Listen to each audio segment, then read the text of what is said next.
राज्य स्वास्थ्य मंत्री बर्तमान मुकेश महालिंग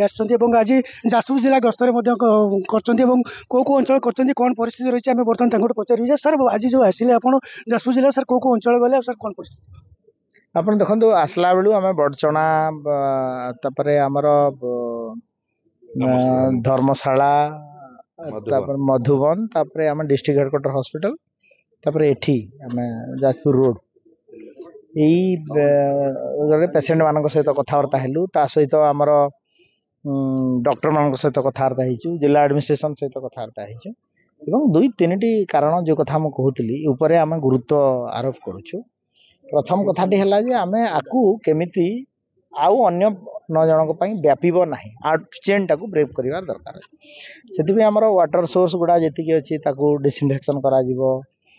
ता सहित आपण खाइबा पीवा उपरे रोक लगा जाऊ गरम पानी पियंतु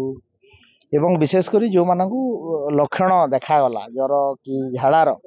तुरंत डॉक्टर सहित कंसल्ट करंतु एवं ताको आमे ट्रीटमेंट देवाई सरकार प्रस्तुत अच्छे आमे आश्वासना दौचु पेनिक हेबार ना। सर आ गोटे जिनस देखिए बर्तमान सुधा चिन्हट हो पारानी कौन रही कारण खाद्य कि पानी बर्तमान आपको नहीं बर्तमान सुधा द्वंद्व देखा मिली कौन कह आप देखो एवं इन्वेस्टिगेशन हो ये कथा आमर चली आमे सरकार कनसर्न अच्छा निश्चित भाव में चेन टाक ब्रेक करा थैंक यू सर आप देखुले कि भाव में कहते स्वास्थ्य मंत्री कहते चेन को ब्रेक करने बर्तमान